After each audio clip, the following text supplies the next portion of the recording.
Thanks for coming. If you're new to Texas, welcome to Texas. I'm Michael Honeycutt. I'm Director of the Toxicology Division at TCEQ.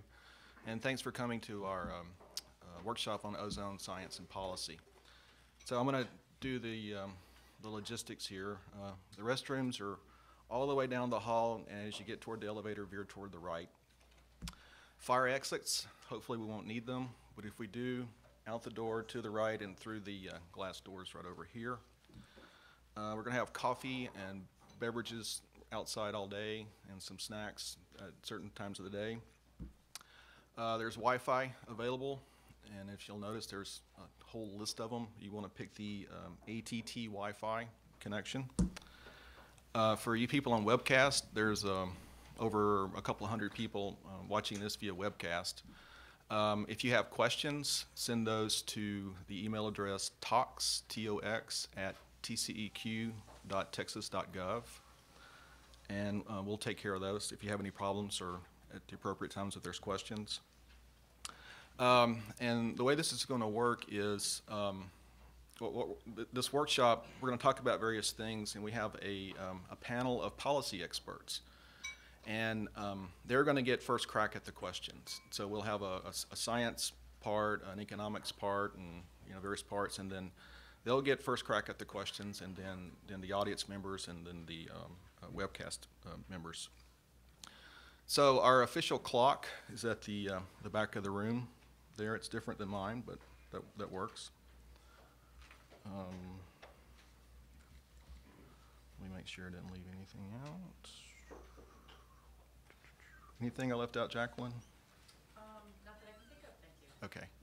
So to kick us off this morning, our chairman, Brian Shaw, is going to just have a few introductory remarks. Thank you.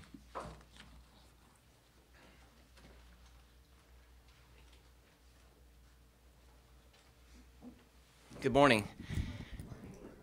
It's difficult for me to express how excited I am about this day being here and about the opportunity that we're about to embark upon to, I think, have a major impact on the way environmental and primarily health-based standards are set. I think that, by way of example, those of you who aren't familiar with Texas and the Texas Commission on Environmental Quality, those of you from out of state, contrary to what you may hear and read in the newspaper, we actually would like to have a clean environment and like to have healthy conditions for our fellow Texans.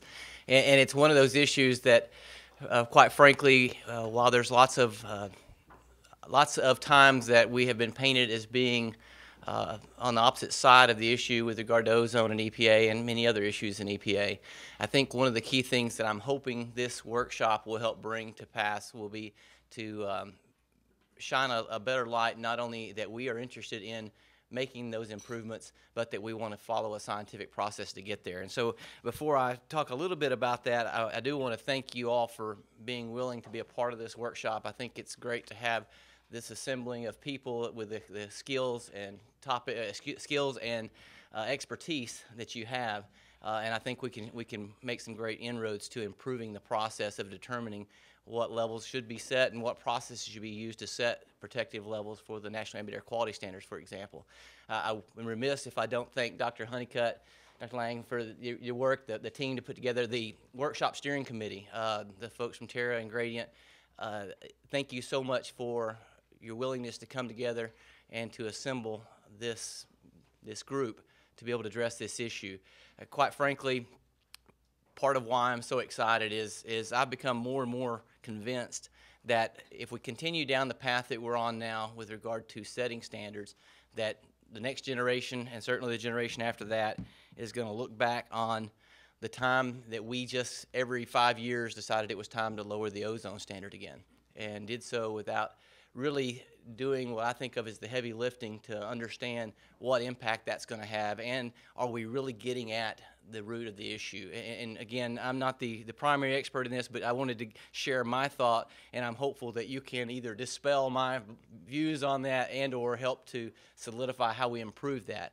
But I'm convinced when you look at the data and you look at the analysis that there's ample data that suggests that lowering the standard again for ozone is not going to result in the health benefits that we're being told it will.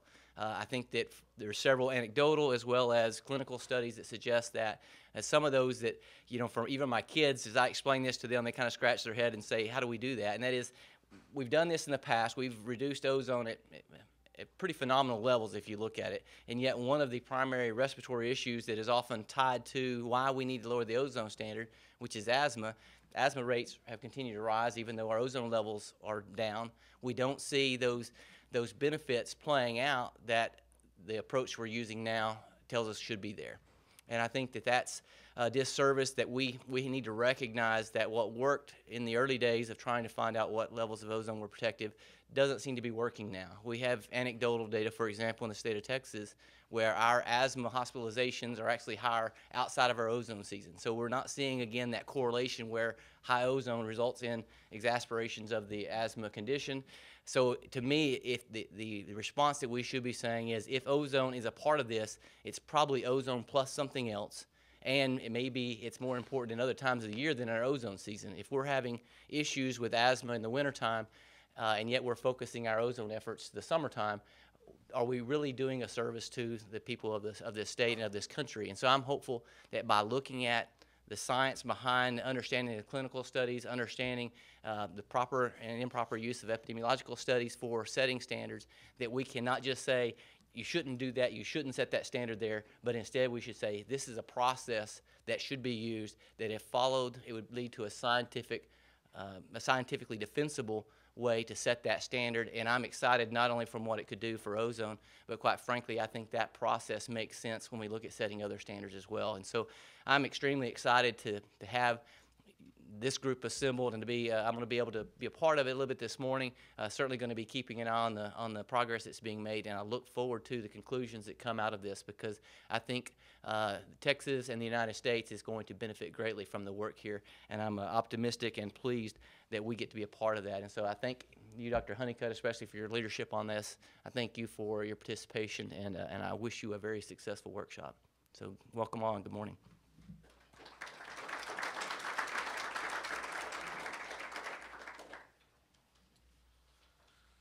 So this morning, we're going to be setting the stage for the rest of the week, or 2.5 days. So we're going to hear from some key people that's working on this. We're going to hear from Seyed Sadredin from the San Joaquin Valley Air Pollution Control District, and he's going to talk about the issues they're facing. We're going to hear from Henry Nickel, Special Counsel with Hunt and Williams, and he's going to talk about how a NAAQS must be set.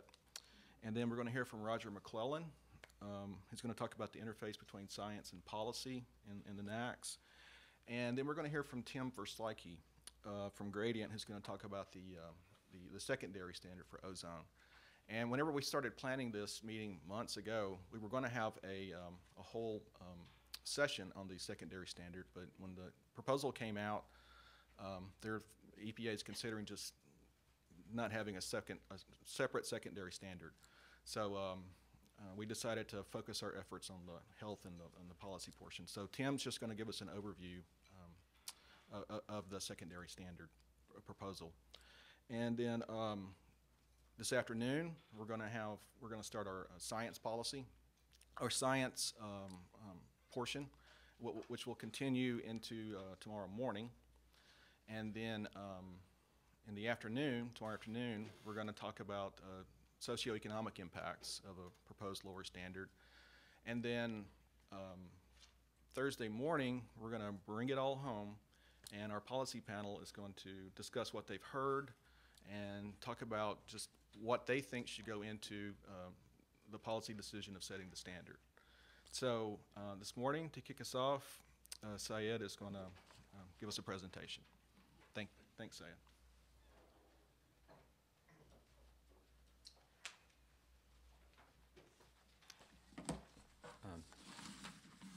Good morning. Thank you, Dr. Honeycutt, Mr. Shaw, for the invitation. It's a pleasure and honor to be here with you. I arrived here late yesterday, and in many ways, Austin, at least this part of Texas, is quite a bit similar to where I come from, which is Central Valley portion of California. both in terms of how it looks and in terms of politics, I think. We are a conservative region. We're the red part of a blue state in California. So if you could, I thought by way of introduction, I'll describe a little bit where I come from, what part of California. In California, we have the State Air Resources Board that is charged with setting tailpipe standards for cars and trucks. And now with the new law a few years ago, they are also a big implementer behind the climate change programs in California. We have our own cap and trade by ourselves in California. And but as far as applying the Clean Air Act, putting together state implementation plans under California law, that is delegated to local air pollution control districts. We have about 59 counties, 35 air pollution control districts. Some of them are single county, small agencies, and some are multi-county agencies. The part that I come from, which is circled in that map, that's the largest air basin in California. Starts south of Sacramento, goes to north of Los Angeles, if you're familiar with that area. And for the last 30 years or so, we've been heavily involved in pollution control efforts, part of it because of our bowl-shaped valley conditions. We have some tough conditions with prolonged stagnation and pollution being trapped in that region. So what I thought I would do today, since because of our severity of our problem, we've been doing this for more than 2 decades, tell you a little bit about what are some of the problems that we have faced that may soon be coming to your neighborhood in other parts of the state with the tougher, newer standards. The population there is 4.2 million right now, going up at a high rate compared to the rest of California. We project it to be about 4.7 by 2020. It's a big farming area, that region. We have about 27,000 farms. 7 of the 10 highest ag-producing counties in the nation are in that region. We also have a large oil production county in Kern County in the southern portion, and West Fresno in the central part. 80% of California oil is produced in that region. We have 2 major freeways going up and down the valley, which bring in a lot of truck traffic. About 40% of all the imports into the United States go into the ports of Los Angeles, and much of it makes its way through the rest of the nation by traveling through the region that I come from. And as far as our status with respect to ozone and particulate, we're extreme non-attainment for ozone and serious non-attainment for PM 2.5. So those are sort of the conditions that we operate by right now, and we're facing much tougher challenges now with the new standards. So by just sort of setting the stage for you, and I know in Houston, in Texas, in other areas, you have already had a lot of great programs and have had your own issues, but with the standards going pretty much down to the background level, many parts of the nation now will face some of the things that we have faced for many years, and then going down the path that we are afraid of pursuing in terms of our ability to actually be able to attain the standards as we move forward. We already have the toughest air regulations on stationary sources. Since 1992, we have adopted 600 new rules on farms, on factories, on mom-and-pop operations, from service stations to whatever you name it. We have regulations, for instance, that limit how long you can keep a can of paint open in a paint shop. You know, we tell people they can no longer use their fireplaces most of winter in their homes, and a whole host of other regulations that we put in place. We have actually, even though this is a region with a lot of farming operations, we have some of the toughest air regulations on farms and dairies. You wouldn't believe what we're doing to farmers, or with them, let's say, with farmers to reduce air pollution. You know, they have to get permits for everything that they do. A lot of regulations on their engines, on tractors, and a whole host of operations that we've imposed on them. Our estimate is that in the last 25 years, businesses just in this region that I'm talking about, Central Valley of California, have spent over $40 billion in reducing air pollution, complying with regulations, modernizing their fleets and equipment. We've also spent over $1 billion in public-private funds to to pursue voluntary incentive-based programs. In California, since local regions do not have authority to control mobile sources, and there are also federal preemptions for that, we are using dollars funding to reduce air pollution that way. Now, in California, we have a little bit of an easier time taxing ourselves. We do have our own cap and trade program, for instance. I was just passing through yesterday. Gas here is about $1 per gallon cheaper than it is in California. So even though we've been able to do it, and for public health and other reasons, using public dollars, that has been another part of supplementing our tough regulatory program with voluntary incentive-based programs to reduce air pollution. And as you know, California has the toughest regulations on tailpipes with cars and trucks. And also we have toughest regulations on consumer products. We limit how much VOCs you can have in your deodorant, and a whole host of other regulations along those lines with consumer products that people use. Now, we've done all of these, and we are just barely about to meet the 1-hour ozone standard that was put in place back in 1979. Our air is cleaner than it's ever been. I'll show you some charts later on in terms of how much pollution we've been able to reduce. But imagine, and again, this is soon coming to your neighborhood if you haven't, you've had the fortune of not having air pollution to the levels that we've had. We've already reduced air pollution by 80%. We need another 90% to get to the 84 parts per billion standard by 2023. And we need another 90% to get to the 75 standard, which is about to be replaced, as you know, with another standard. So this is something that, would, if, as Mr. Shaw said, if future generations look at, how we've been doing it, does not make for a good story to tell in terms of good government and good exercise of public health responsibilities.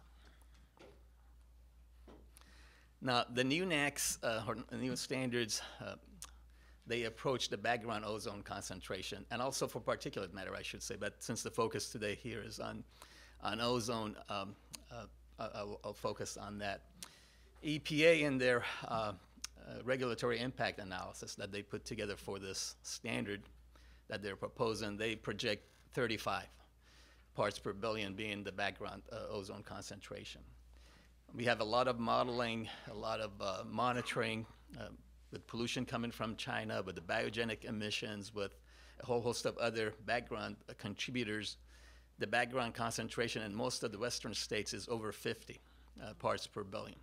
So when you talk about a standard that may be somewhere around 65, 70, and already you have no control over 50% of it, not 50 parts per million of it, that makes for a daunting task to be able to meet that standard.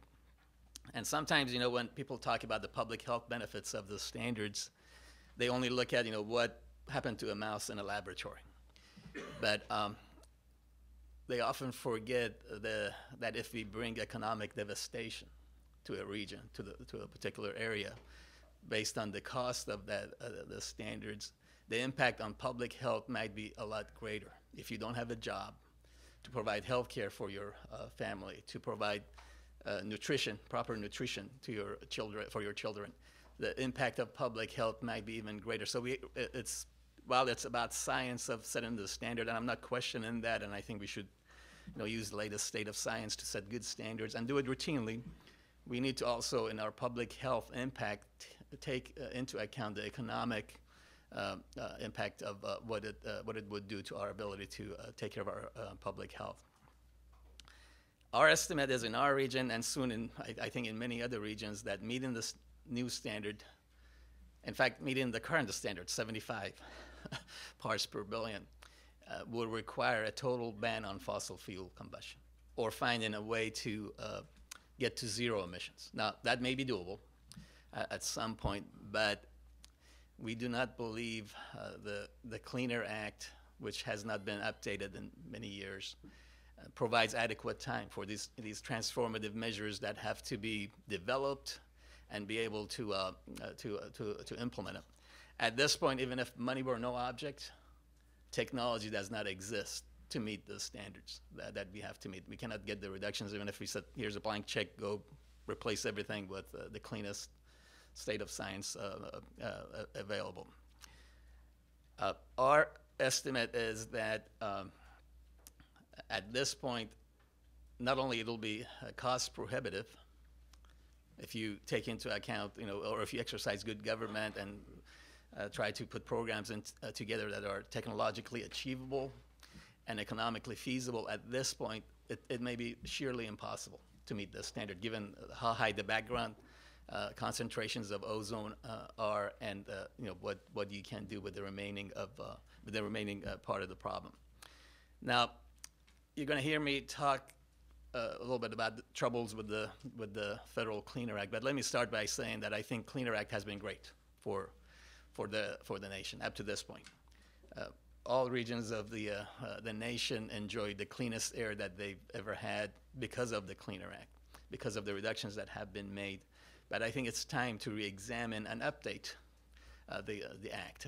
The last time the Act was amended was back in 1990, 92 area, under George Bush Sr. from Texas, I might add. The original Cleaner Act passed about 40 years ago with unanimous vote in Congress. Then the 1990 amendments passed with only a handful of dissenting votes. My belief is that at the time, Congress acting in vacuum, they did not really understand what they were voting on. Can you imagine Republicans, even conservative Democrats, voting for a piece of legislation that eventually would bring a total ban on fossil fuel combustion and the great cost that comes with it? I think there were a lot of well-intentioned provisions in the Act that sounded good at the time, when you had a lot of low-hanging fruits. Cars, not all cars even had catalytic converters yet. There was a lot that could be done. It seemed simple. We're for protecting children and taking care of public health. Let's just this sounds good. Let's do it. But I don't think at the time the Congress really understood exactly what all of this meant. For instance, when they did not say in setting the standards, you need to take into account economic feasibility or technological achievability. It's all about what science shows. To me, that showed that that sounded good. Yeah, you should set the public health standard based on the latest science. But they did not bother to go to the implementation side of the equation and see, all right, how do we get there? I'm not advocating that EPA should not set the standards routinely. I'm not saying that EPA should not set the standards based on the latest state of science. Our question at this point is with the implementation side of the Act, where you have formula-based deadlines and milestones that no longer, now that you've picked all the low-hanging fruits, they no longer are achievable. Just a few problems that I wanted to share with you that I'm sure if you've been in this business, you've already noticed and recognized that they exist. We've reached a point where transition between standards is chaotic. That's the most polite way that I can describe the circumstances that we face right now. Of course, as you know, the Cleaner Act requires updating the standards every 5 years. Then you get bogged down in the litigation and all the politics of it. For our region, for instance, right now we have 6 active state implementation plans for various ozone and PM standards. One of them is actually for a revoked standard, the 1-hour ozone standard that we're just arguing with the EPA over whether we had 1 hour of exceedance or not. In this 25,000 square mile region that I work at with 4 million population, we have some 40 monitors that monitor air pollution 24 hours a day. In a 3-year period, did we have 1 hour? Now we used to have like 300 hours. If you go back a few years, right now we're arguing maybe we meet that standard. But and we're about to have to put 4 new state implementation plans together in the next 2 years. And so soon we're going to have 10 state implementation plans with redundant, multiple milestones, rate of progress requirements, full-time employment act for lawyers. But in terms of confusing the public, the businesses that we regulate, if you wanted to create a perfect scenario, this is it. every year there's a new plan and new rule, and we're trying to see if there's some, harmony that we could bring to these various standards. Don't get rid of the standards, but let's find a way to, maybe have one plan that subsumes all these various standards, aligns the deadlines, and works to do this and communicate it properly. The other thing that's confusing to the public, as I said, as many have said, we are enjoying the cleanest air that we've ever had in our region and most of the nation. But every time you move the goalposts, change the standard, public gets confused and they think your air is getting dirtier. Last year you only had 30 violations. Now how come all of a sudden you have 60 violations? You have to explain to them, well, the scoring system has changed, the goalpost has moved. It's very complicated to communicate that with the public. And sometimes special interest groups misuse that information to confuse the public and move certain agendas. Again, as I said, the formula-based deadlines are unrealistic, and there is no way to get, in our case, for instance, let's say I was able to shut down Chevron and APCO and all these oil companies, bad companies out there to get to attainment. Or if we were able to, come up with the technology that, allows cars to burn hydrogen or some other fossil fuel-driven fuel, but have zero emissions. Just imagine the time that it takes to develop the technology, have the fleet turnover, convert all the service stations to now sell this, whatever the new fuel is. Is it doable by 2031 or 37? I don't think so. I don't think the technology is quite there, and also just getting it out in the field. And it's not something that we could do just in our little part of the world or even the state of California. This is something that would require a whole transformative change of how we move people and goods throughout the nation. The other part that has been quite frustrating with me over the 34 years that I've been doing this is that with Congress not acting and providing guidance to EPA, it has rendered bureaucrats such as myself and EPA's employees and the judges as policymakers, which is really not a good example of democracy. I think the elected branch, the Congress and the president, they should, through the will of the people, set the policies and the structure that we operate under. Now, under these very, absent with the lack of congressional leadership, we've had some crazy mandates coming from EPA and from the courts. One example that I have here for you, there is a requirement in the act that says you have to mitigate the growth of vehicle emissions over time. Any vehicle miles traveled, you have to mitigate the impact of that. Historically, we were using all of these other regulations that we put in place, the toughest regulations on stationary sources, farms, trucks, and all that, and say, all right, overall, we have mitigated the impact of the growth. A court recently ruled that, no, you cannot do that, and left it up to EPA to determine how to do this. And now EPA is coming up with some method of demonstrating compliance with that if they stick with it in our region, it's going to require us to remove 5.1 million vehicles off the road. The only problem is we only have 2.6 million vehicles, so it's a little tough to do. Now, I just wanted to show you a couple of slides in terms of the progress that has been made and where we have to go. This is just from 1990. If you go back to 1980, when we started our programs, the rate of reductions are even greater. That blue line coming down is the reduction in emissions, and that is despite a more than doubling of population.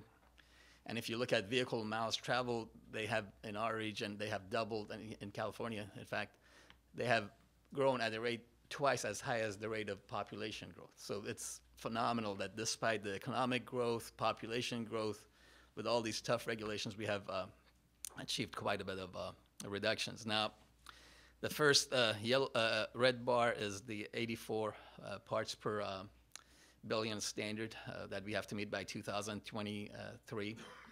We think that might be doable, although models in the 34 years that I've been in this business have been wrong every single time in terms of projecting attainment. Now, EPA uses those same models when they project economic benefit and also how soon various regions throughout the nation will be in compliance. For instance, right now, EPA says most regions will meet the 65 standards, in short order, but they use the same models that we've used through our SIP planning process that have not worked. I remember when I did our first 1-hour ozone plan, we were supposed to be in attainment by 1987, according to the model. We achieved more reductions than was projected in those models, did not meet it. The next model said, all right, maybe by 1999, didn't do it. The next one, 2010, no.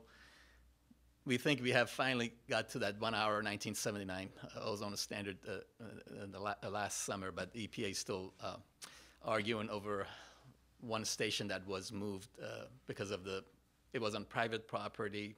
Sometimes EPA doesn't recognize private property rights either. They told us they don't want us there anymore. So we moved it just across the street. The new station shows that we're in attainment, but EPA has huge trouble with that moving of that station, and just because you move the station, we cannot declare you in attainment. That's some of the craziness that comes out of it. And they say that with a straight face, by the way.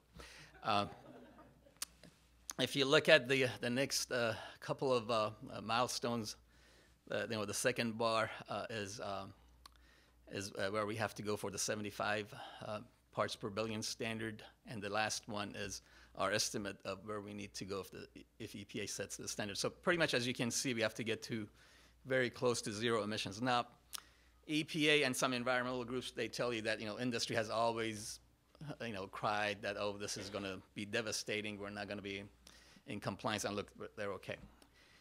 And maybe that was true. Up to this point, it has been very costly, but we're on track to get to perhaps the 84 parts per billion standard if models are right for the first time in our history, and if all the reductions take place.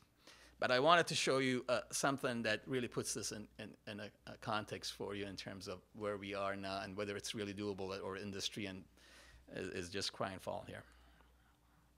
This is the pollution level in San Joaquin Valley and where we need to go to meet the standard. The top orange part, that's all the stationary sources. That's the oil production, a lot of the farming activities, except some of the mobile devices.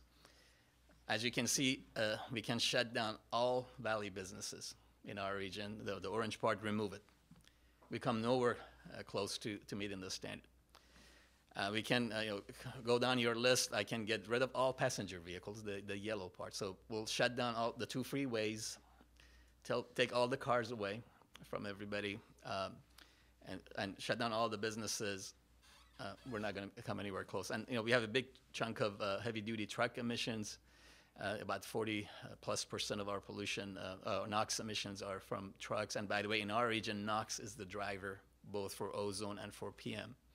As you can see, we're no longer crying foul, oh, this is just impossible and it may not be doable. At this point, as I told you earlier, technology does not exist. But even if it did, look at the magnitude of what we have to do, and is that doable by 2031, by 2037? So just to finish, this is why I think you should care if you didn't. But I'm sure you're here because you do care. And this is something that is soon coming to your neighborhood. This is not Verizon or AT&T coverage. This is EPA coverage. This is EPA coverage with the standard at 65.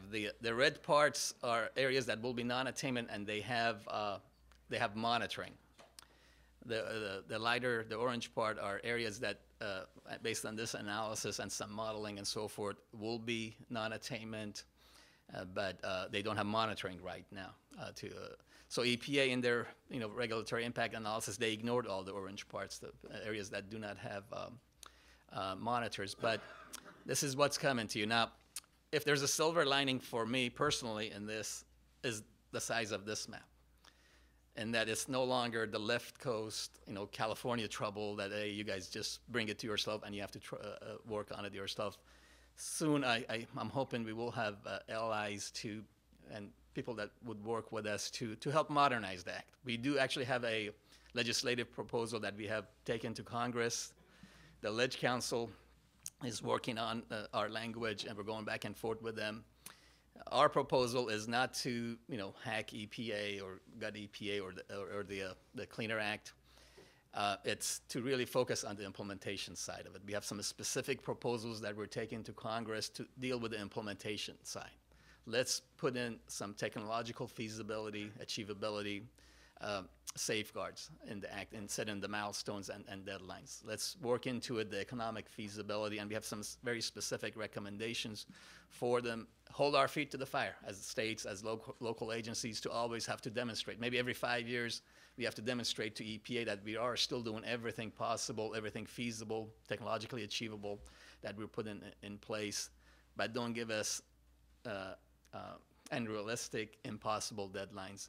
So I'm hoping that you take a look at what we have proposed. We think it will be introduced through a bipartisan effort from our region with high-level support in U.S. House of Representatives, and we'll see where it goes.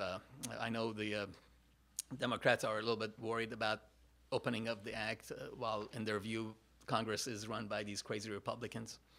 But and that's their opinion, by the way. I come from my board has 15 members on it. 13 of them are elected officials from cities and counties, mostly Republican. We have 2 governor appointees. So I think Republicans are actually very, very smart and have a great deal of common sense, since they're my bosses.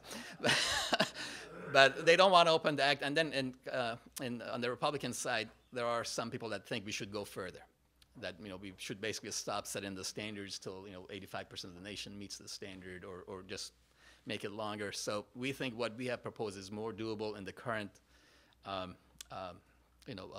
political structure in Washington. Now, I don't know if anything is doable in Washington given the total dysfunction, so nothing may ultimately pass. But we're hoping that by putting this on the agenda, having hearings, there will be opportunities through the appropriation process perhaps to get EPA to exercise common sense and flexibility, and also bring up other opportunities to make this right on the implementation side of it. We've been talking to Congressman Olson from Texas and a few other legislators. So go to our website when you get a chance, valleyair.org, and we will have a copy of our legislative proposal to modernize the Cleaner Act. Very moderate changes. So with that, I thank you for your attention, and I don't know if there's any time for need for questions.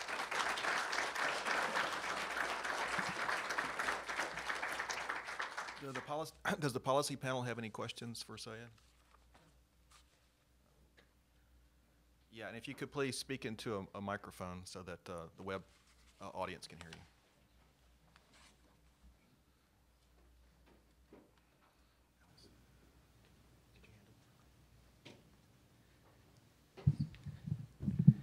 Thank you. Seyed, I'm Paul Portnoy. I'm on the policy panel that will be, I guess, Thursday morning.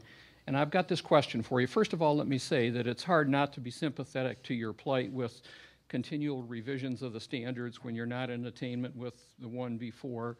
And I think you make a number of good points. But I wonder how you would respond to the following point.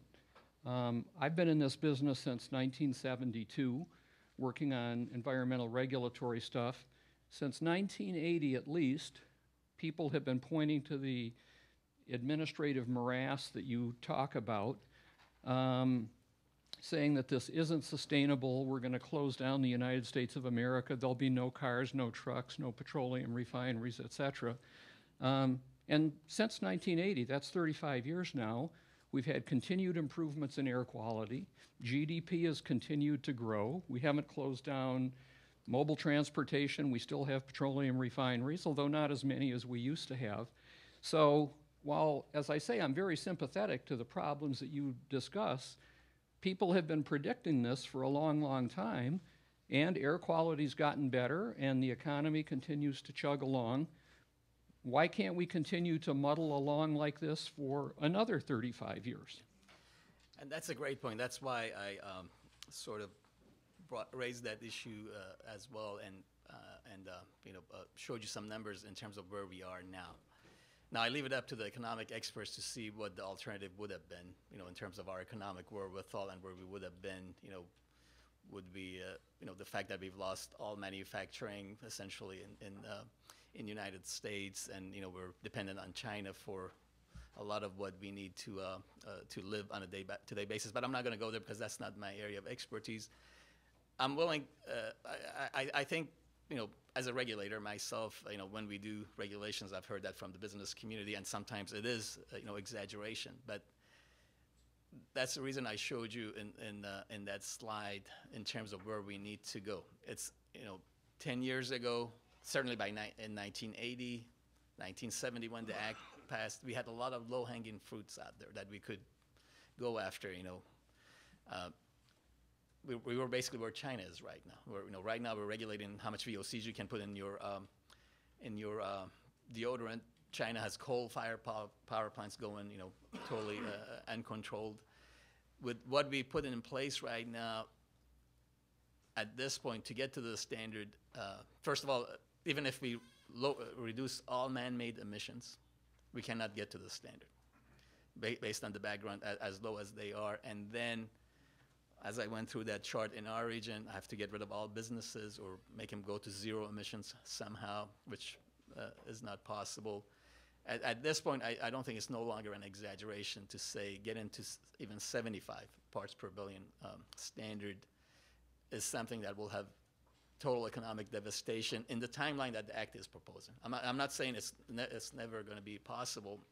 In fact, in our proposal that we're taking we're just saying put the burden of proof on the states, on the local agencies, that we are doing everything possible, technologically achievable, economically feasible, and we're moving towards a standard. And as long as we can make that showing, don't hold us to these deadlines that are no longer achievable. I think you can make a credible case that regardless of the impact to businesses, even if money were no object, these standards are just impossible to meet. And to make even some progress towards them, it'll be very costly and will lead to economic devastation this time.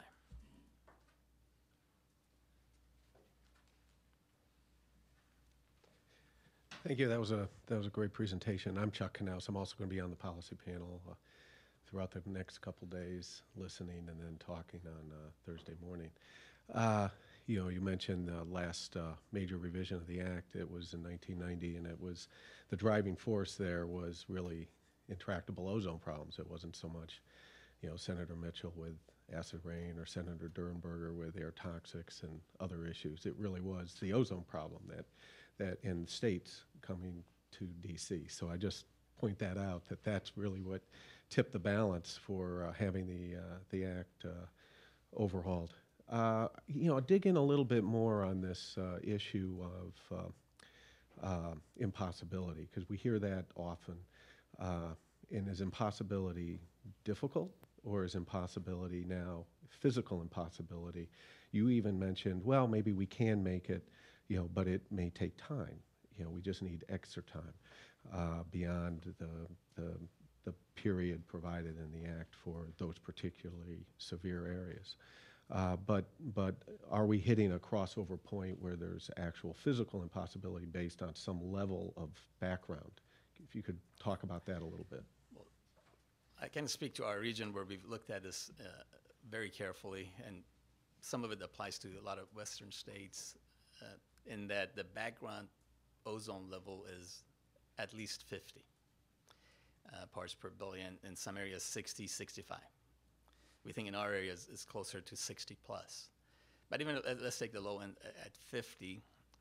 At this point, I think a good case can be made that it's sheerly impossible. Even if we eliminated all the anthropogenic emissions, the man-made pollution,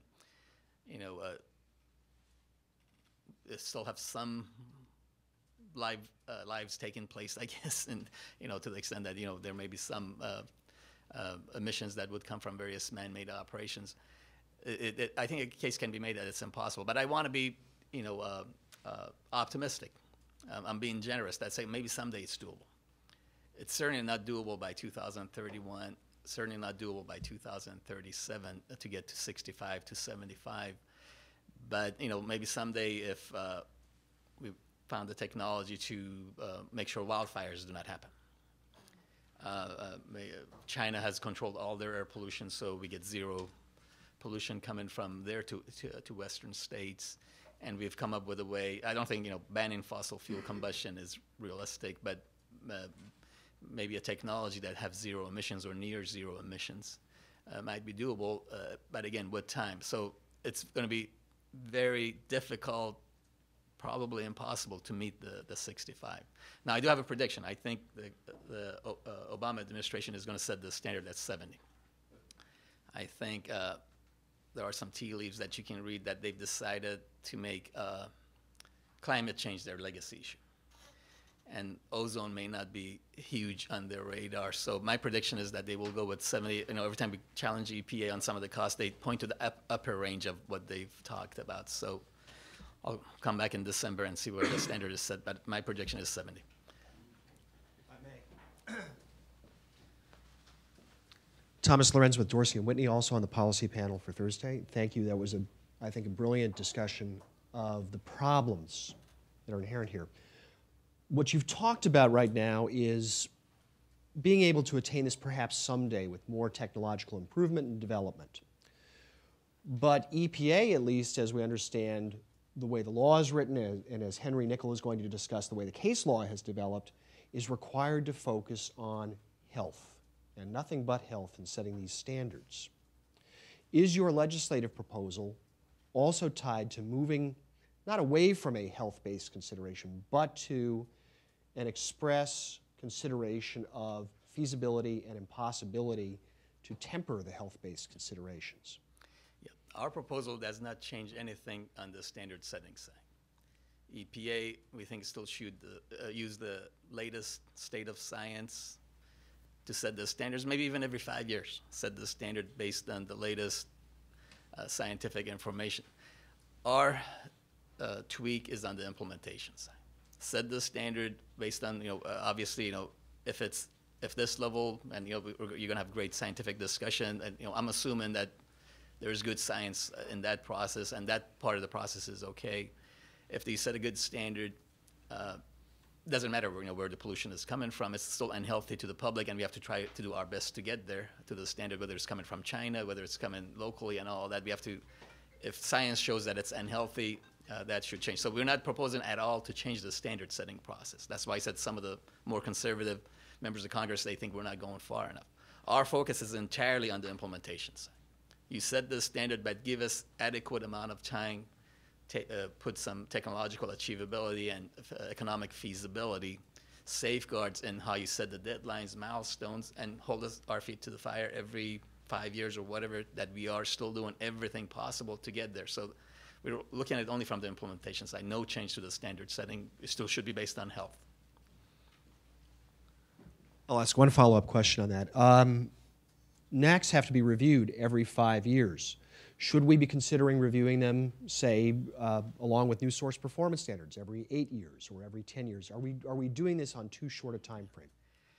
I think as long as you, or until you fix the implementation side of it, it doesn't matter how often you set the standards. You're still going to have problems. I know some people say, well, let's do it every 10 years, that'll fix everything. I don't think it will. I mean, right now, the way it's working out with the litigation and all that, we're looking at an 8-year timeline anyway before standards take place. Anyway, I think you need to fix the structural problem that is now in the antiquated provisions of the Clean Air Act that no longer appreciate what has been done and what's doable as we move into the future in terms of our ability to actually get there. Setting a new standard is not going to clean there. It's not going to improve the public health if you cannot get there. So sometimes people say, all right, we set a new standard, public health is going to get better tomorrow. As long as, if you cannot do it, it's not going to do anything for public health.